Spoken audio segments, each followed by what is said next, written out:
Kabar bahagia ini langsung Pak Tirta sampaikan pada sahabat lamanya. Kiai Abdullah Wahid pun langsung mengatakan hal ini pada putranya yang kini tengah berada di negeri tetangga, tengah menyelesaikan tugas akhirnya sebagai mahasiswa. Ayah tidak bohong kan? Sebenarnya ia mulai sedikit meragu, mengingat bagaimana Alia berpakaian. Namun, selama 1 bulan ini juga ia tidak diam. Ia meminta petunjuk pada Yang Maha Kuasa, tapi gadis itu selalu datang ke dalam mimpinya. Parahnya ia sampai mimpi basah. Astagfirullah. Ivan mengusap wajahnya kasar mengingat mimpi itu karena tubuhnya bereaksi. Apalagi saat mengingat betapa seksinya Ayla malam itu. Tundukkan pandanganmu, Ivan. Dia belum halal untukmu. Meresahkan. Kamu kenapa misu-misu sendiri, Van? Enggak, iya. Aku kepikirin tugas akhir saja. Umi, kenapa cemberut? Senyum dong. Goda Ivan mengalihkan pembicaraan. Bahkan sampai sekarang pun, rasanya Umi tidak percaya dengan keputusanmu. Ayla yang kamu kenal sekarang sangat jauh berbeda dengan Ayla yang kamu kenal dahulu. Dia bukan lagi gadis kecil manja yang penurut. Dia adalah gadis ibu kota yang pergaulannya naudzubillah.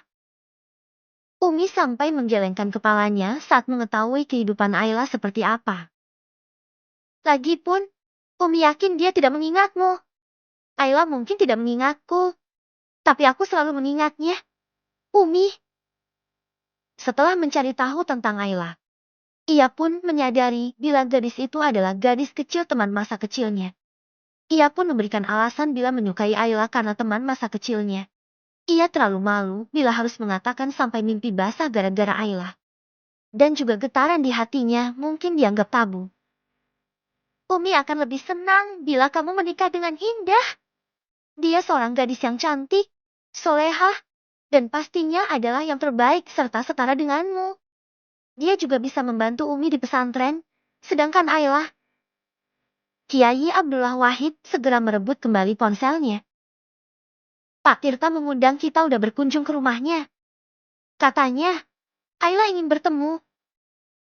Ivan menghela napasnya. Sayangnya aku tidak bisa pulang, Ayah. Aku harus melaksanakan sidang terakhir besok. Tapi ayah juga besok harus kembali pulang ke pesantren. Kata Kiai Abdullah Wahid. Kalau begitu ayah temui saja dulu keluarga Ayla tanpaku. Nanti setelah ini selesai aku akan datang melamarnya langsung. Kata Ivan. Kiai Abdullah Wahid mengangguk dan langsung mengakhiri panggilan video. Umi langsung menghembuskan napasnya kasar. Bukan aku menentang. Hanya saja, Ayla, dia, astagfirullah, mau ditaruh di mana wajah kita Abi. Menantu kedua kita adalah seorang Ning, Syarifah, sedangkan Ayla, dia bahkan kerap kali mengenakan pakaian seksi. Dia tidak menutup auratnya. Astagfirullah Umi. Istighfar. Apakah sekarang kamu merasa menjadi yang lebih baik daripada Ayla? Sentak Kiai Abdullah Wahid. Umi pun beristighfar. Tidak. Ia tidak merasa demikian. Hanya saja Ayla benar-benar tidak masuk kategori menantu idealnya. Nanti malam kita berkunjung ke rumah Tirta. Umi hanya bisa mengangguk. Keras kepala Ivan menurun dari suaminya. Menjelang malam, Pak Tirta mengetuk pintu kamar anaknya. Ayla, kamu siap-siap. Pakai pakaian yang pantas dan tertutup. Tampil sebaik mungkin di depan keluarga Ivan. Tegasnya. Tentu saja ayah. Aku akan berpenampilan sebaik mungkin agar keluarga Ivan terkesan dengan calon menantunya yang sangat cantik jelita ini. Kenit Ayla. Pak Tirta hanya menggelengkan kepalanya dengan tingkah anaknya. Baguslah kalau kamu mengerti. Ayla lantas menutup pintu. Ia melirik pakaian yang sudah disiapkan, tapi kemudian membuka lemari. Mengambil pakaian baru. Celana hot pants, bra spots yang dipadukan dengan kardigan rajut terawang. Rambut diikat ekor kuda setinggi mungkin hingga leher jenjangnya terlihat. Sempurna. Kata Ayla melirik penampilannya yang begitu seksi. Pakaian yang ia kenakan hanya menutupi bagian privasi saja. Astaga, gue gila banget ya hahaha. Sebelum membuka pintu untuk menemui keluarga Ivan, Ayla memastikan diri terlebih dahulu. Oke Ayla, mungkin setelah kejadian ini lo bakal diamuk sama bokap.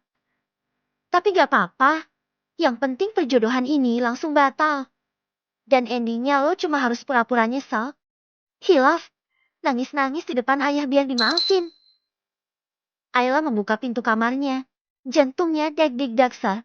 Tapi demi dibatalkannya perjodohan konyol ini, ia pun mencoba menguatkan mentalnya. Berjalan penuh percaya diri menuruni tangga. Obrolan hangat yang diiringi tawa terdengar di telinganya. Ada sedikit keraguan hingga sejenak berhenti untuk mengumpulkan kembali mentalnya yang hilang. Sampai akhirnya dengan tarikan napas panjang serta tekad yang kuat ia berhasil menuruni tangga dengan senyum lebar. Bahkan sempat-sempatnya melambaikan tangan pada ayahnya yang kini melotot ke arahnya. Halo Om, Tante, selamat malam. Ayla menyalami Kiai Abdullah Wahid dan juga istrinya. Kemudian, di sampingnya ada dua orang. Seorang wanita muda dan juga seorang pria yang ia yakini adalah Ivan. Abdullah, aku permisi. Ayla, ikut ayah sebentar. Ayla menggerakkan kepalanya hingga rambut ekor kudanya yang panjang terhempas. Cardigan yang menutupi bahunya pun sengaja diturunkan dan membuntuti ayahnya. Ia begitu penuh percaya diri layaknya model yang tengah fashion show di papan catwalk. Sret!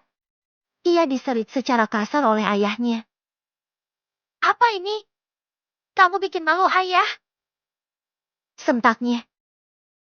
Loh, malu kenapa ya? Bukannya ayah bilang aku harus tampil sempurna malam ini? Nah, aku mencoba menjadi sempurna. Bukankah ayah sangat ingin perjodohan ini dilangsung dengan cepat? Ini adalah solusinya. Ivan akan tergoda dan langsung menikahiku. Katanya dengan centil. Ia yakin ayahnya sangat muak sekarang. Gak gitu juga Ayla. Lagian Ivan tidak datang. Dia sedang menyelesaikan tugas akhirnya di luar negeri. Apa? Pekik Ayla kaget bukan main. Baiklah, bila memang itu niatmu, ayah akan menyampaikannya langsung pada calon mertuamu. Biar nanti setelah Ivan pulang langsung saja menikahimu. Pak Tirta langsung pergi. Ayah! Ayah! Seru Ayla. Yapi ayahnya seolah tuli pergi begitu saja. Tag! Tag! Tag! Ayla memukul kepalanya. Bodoh! Harusnya gue pastiin dulu Ivan datang atau enggak. Kalau gini rencana gue zang dong.